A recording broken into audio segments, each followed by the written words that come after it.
Hello, good morning बच्चों। आज का टॉपिक है वैद्युत क्षेत्र तथा विभवांतर में संबंध। इसका हम डेरिवेशन कराएंगे।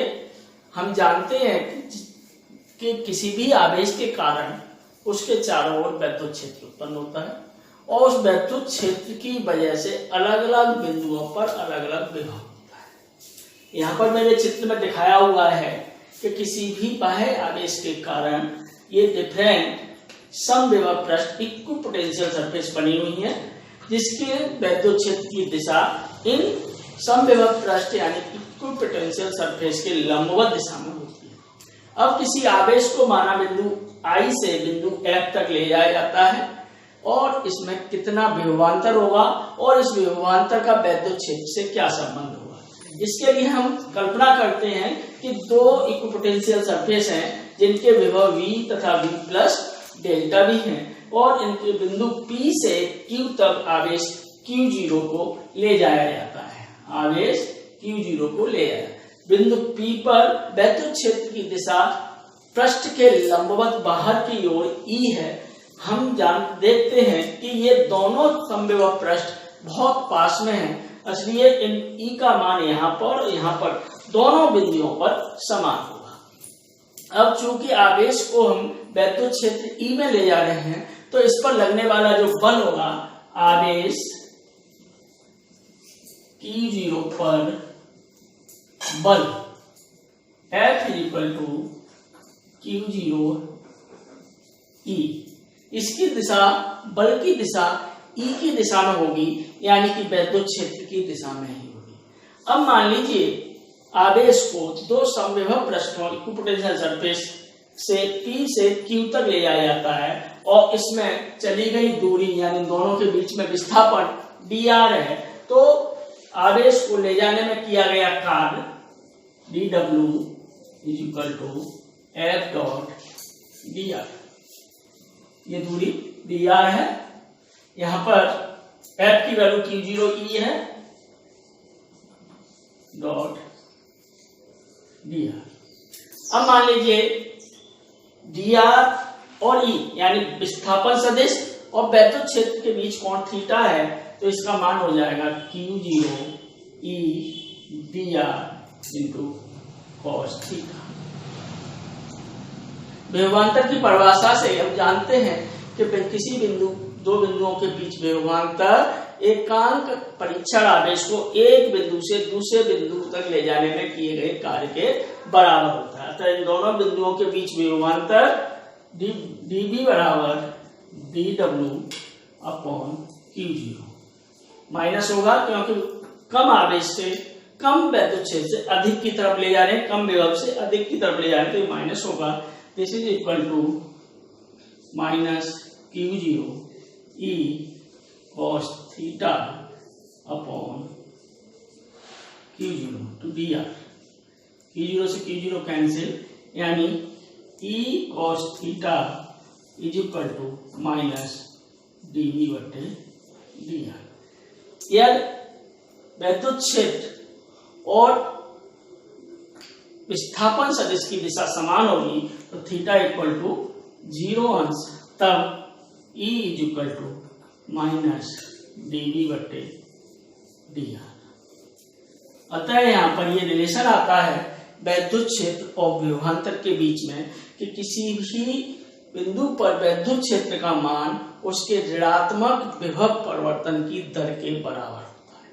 किसी भी स्थान पर विभव परिवर्तन का मान, वो वैद्युत क्षेत्र का मान विभव परिवर्तन की ऋणात्मक दर के बराबर होता है। अब हम देखते हैं कि अगर विभव केवल दूरी के साथ परिवर्तित होता है तब यह सूत्र लगता है, और अगर विभव का मान तीनों निर्देशांकों, तीनों कोऑर्डिनेट्स x y पर निर्भर करता है, v is a function of x y z, तो इसके लिए x दिशा में, y दिशा में और z दिशा में, तीनों दिशाओं में हम वैद्युत क्षेत्र ज्ञात करेंगे। तो Ex होगा आपका minus del v upon del x, Ey होगा आपका minus del v upon del y, E Z होगा आपका minus del b upon del z. तो इस तरीके से अगर विभव किसी भी स्थान पर तीनों निर्देशांकों x, y, z के पदों में है तो उसकी वजह से वैद्युत क्षेत्र x दिशा में, y दिशा में और z दिशा में ज्ञात करते हैं Ex, और जो परिणामी होगा that is equal to EXI plus EYJ plus EZ के बराबर होगा। ये वेक्टर मेथड से आप ज्ञात करेंगे। ये आपको ये पॉइंट कंपटीशन के पर्पस से भी है और आपके 12th के पर्पस से भी है कि ये ज्यादातर न्यूमेरिकल्स इसी टाइप के आते हैं जब जो v है वो x, y, z तीनों के टर्म्स में यानी कोऑर्डिनेट्स के टर्म्स में होता है, तो उसकी वजह से हम विभवांतर कैसे ज्ञात करेंगे, वैद्युत क्षेत्र कैसे ज्ञात करेंगे।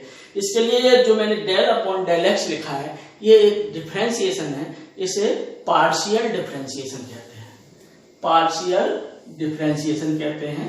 पार्शियल डिफरेंशिएशन का मतलब ये है कि v की जो वैल्यू होगी उसको x के सापेक्ष अवकलित करेंगे तथा y और z को नियतांक मान लेंगे। ध्यान दें, v की जो वैल्यू x, y, z के टर्म्स में है उसको अगर x के सापेक्ष अवकलित करेंगे, डिफरेंशिएट करेंगे तो y और z को कांस्टेंट या नियत मान लेंगे। ऐसे del v upon del y में x और z को नियत मान करके y के सापेक्ष अवकलन करेंगे और del v upon del z में x और y को नियत मान करके z के सापेक्ष अवकलित करेंगे। ये आपको बहुत ही ज्यादा इंपॉर्टेंट है। नीट में भी इससे संबंधित क्वेश्चन आता है, इंटर में भी इससे संबंधित क्वेश्चन आता है। इस तरीके से ये आपका रिलेशन है वैद्युत क्षेत्र और विभव के बीच में संबंध। यस, अगला टॉपिक है आपका आवेशित गोलीय कोश के कारण वैद्युत विभव, electric potential due to a charge spherical shell. Shell की मैं डेफिनेशन आपको बता चुका हूं। अंदर से जो खोखला होता है उसे हम सेल कहते हैं या कोश कहते हैं।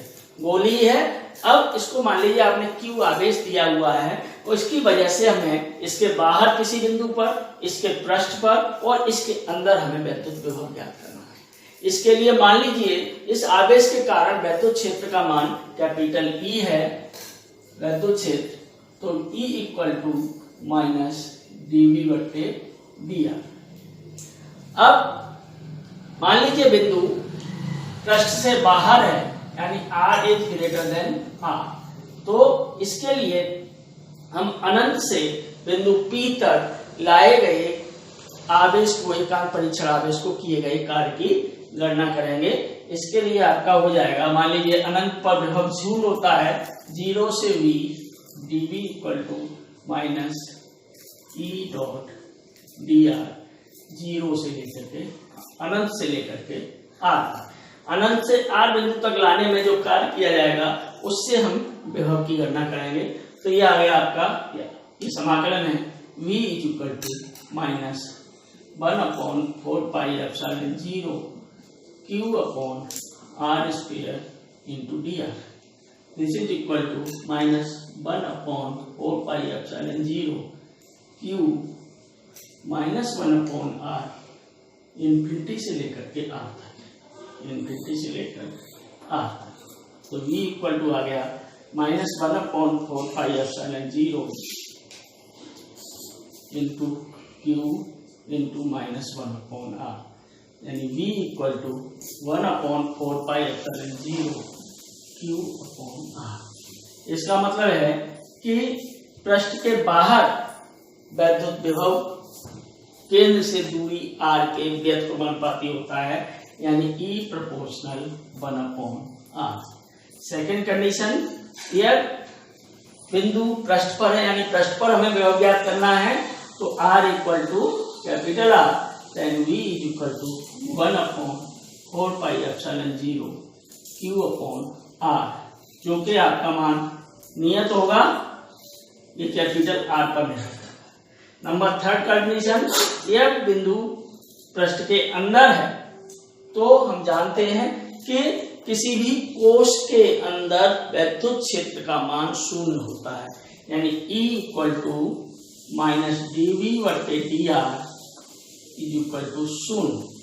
ध्यान देने की बात है कि वैद्युत क्षेत्र किसी भी गोलीय कोश के अंदर 0 होता है, तो यहां से V बराबर आ जाएगा आपका नियतांक, और इसका जो मान होगा वो जो पृष्ठ पर मान होगा उसी के बराबर होगा। इसलिए आप ध्यान रखें आप लोग कंपटीशन पर्पज से और 12th पर्पज से कि किसी भी गोलीय कोश के अंदर विभव नियत होता है और वैद्युत क्षेत्र का मान 0 होता है। ध्यान रखें वैद्युत क्षेत्र का मान 0 होता है गोलीय कोश के अंदर, और वैद्युत विभव का मान नियत होता है, वह उसके बराबर होता है जितना उसके पृष्ठ पर होता है। अगला टॉपिक है विभव प्रवणता, पोटेंशियल ग्रेडियंट, यानी वैद्युत क्षेत्र के अंदर किन्हीं दो बिंदुओं के बीच विभव प्रवणता दूरी के साथ विभव के परिवर्तन की दर को प्रदर्शित करती है। यानी जो विभव प्रवणता है, विभव प्रवणता that is equal to dV बटे dr मैक्सिमम, यानी वैद्युत क्षेत्र के अंदर दूरी के साथ विभव परिवर्तन की दर को विभव प्रवणता कहते हैं। ये अधिकतम मान के बराबर होती है, और हम जानते हैं कि is equal to minus dV बटे dr। मैक्सिमम कब होगा? जब E तथा dr समान दिशा में होंगे, तब विभव प्रवणता का मान अधिकतम होगा, और यह विभव प्रवणता ऋणात्मक विद्युत क्षेत्र के बराबर होगी। ऋणात्मक विद्युत क्षेत्र के बराबर होगी। उस बिंदु पर विभव प्रवणता का मात्रक हो जाएगा वोल्ट प्रति मीटर। मात्रक हो जाएगा आपका वोल्ट प्रति मीटर, जो कि वैद्युत क्षेत्र का भी मात्रक है, और इसकी जो डिमा होगी n l t minus 3 a minus 1, n l t minus 3 a minus 1। अब यहां से आपका समझ में आ गया होगा विभव प्रवणता क्या होती है। वैद्युत क्षेत्र के अंदर दूरी के साथ विभव परिवर्तन की दर को विभव प्रवणता कहते हैं। अगला टॉपिक है वैद्युत स्थितिज ऊर्जा, यानी आवेशों के निकाय की वैद्युत स्थितिज ऊर्जा। हम जानते हैं कि अनंत पर वैद्युत विभव का मान 0 होता है। अनंत से जब हम किसी आवेश को वैद्युत क्षेत्र के अंदर लाते हैं तो हमें कार्य करना पड़ता है। अब दो आवेशों का मान लीजिए निकाय है Q1 और Q2 का, इस निकाय की वैद्युत स्थितिज ऊर्जा क्या होगी? इनके बीच की दूरी r है, तो इन दोनों आवेशों को अनंत से ला करके इस निकाय की संरचना करने में किए गए कार्य को इस निकाय की वैद्युत स्थितिज ऊर्जा कहते हैं। यानी कि जो हम कार्य करेंगे इनको अनंत से लाने में, निकाय को बनाने में, वो इनके अंदर स्थितिज ऊर्जा के रूप में संचित हो जाएगा, जिसे हम वैद्युत स्थितिज ऊर्जा कहते हैं। यानी कि दो या दो से अधिक आवेशों के निकाय की वैद्युत स्थितिज ऊर्जा उन आवेशों को अनंत से ला करके उस निकाय की रचना करने में किए गए कार्य के बराबर होती है। The electrical potential energy of two or more than two charges is equal to the work done in bringing the charge from the infinity to make that system of charges। मान लीजिए हम पहले टू आवेश यानी दो आवेशों के निकाय की ऊर्जा ज्ञात करते हैं, तो सबसे पहले मान लीजिए Q1 है, Q1 को अनंत से लाएंगे तो इसको लाने में किया गया कार्य 0 होगा, क्योंकि यहाँ पर कोई पहले से आवेश नहीं है, कोई भी वैद्युत क्षेत्र नहीं है। अब Q1 के कारण बिंदु B पर विभव यानी कि V बराबर हो जाएगा 1/4πε0 Q1/R। अब बिंदु B पर ये विभव है। अब आवेश Q2 को अनंत से लाकर के B तक लाने में किया गया कार्य, आवेश Q2 को अनंत से B तक लाने में कार्य W बराबर हो जाएगा Q2 इंटू VD। W बराबर हो जाएगा 1/4 pi epsilon 0 Q1 Q2 upon R। यह आ गया आपका किया गया कार्य। यही कार्य निकाय की वैद्युत स्थितिज ऊर्जा के रूप में संचित हो जाएगा 1/4 pi epsilon 0 Q1 Q2 upon R। ये हो जाएगी आपकी वैद्युत स्थितिज ऊर्जा दो आवेशों के निकाय की। यह एक अदिश राशि है, क्योंकि ऊर्जा एक अदिश राशि होती है। इसका मात्रक और विमाएं वही होंगी जो ऊर्जा की होती है, यानी इसका मात्रक जूल होगा और इसकी जो विमा होगी mL2 T-2 के बराबर, यानी मात्रक जूल और विमा mL2 T-2 होगी। अब समझ में आ गया होगा, यानी दो या दो से अधिक आवेशों के निकाय की वैद्युत स्थितिज ऊर्जा उन आवेशों को अनंत से ला करके उस निकाय की रचना करने में किए गए कार्य के बराबर होती है। यानी electrical potential energy of 2 or more than 2 charges equal to work done in bringing the charges from infinite to that point to make the system of charges। इसी प्रकार से ये 2 चार्जेस के लिए है। अब अगर मान लीजिए 3 चार्ज हैं Q1 Q2 Q3, उनको अनंत से लाकर किए गए कार्य की गणना करेंगे और इसकी स्थितिज ऊर्जा की गणना करेंगे R12 R23 R31। ये मान लीजिए 3 चार्जेस हैं, 3 आवेश हैं Q1 Q2 Q3, इनके बीच की दूरी R12 R23 और R31। तो इस निकाय की कुल ऊर्जा हो जाएगी U बराबर 1/4 pi epsilon 0 Q1 Q2 upon R12 plus Q2 Q3 upon R23 plus Q3 Q1 upon R31।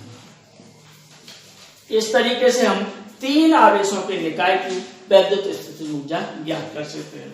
2 आवेशों के निकाय की, 3 आवेशों या 3 से अधिक भी हैं तब भी हम ज्ञात कर सकते हैं।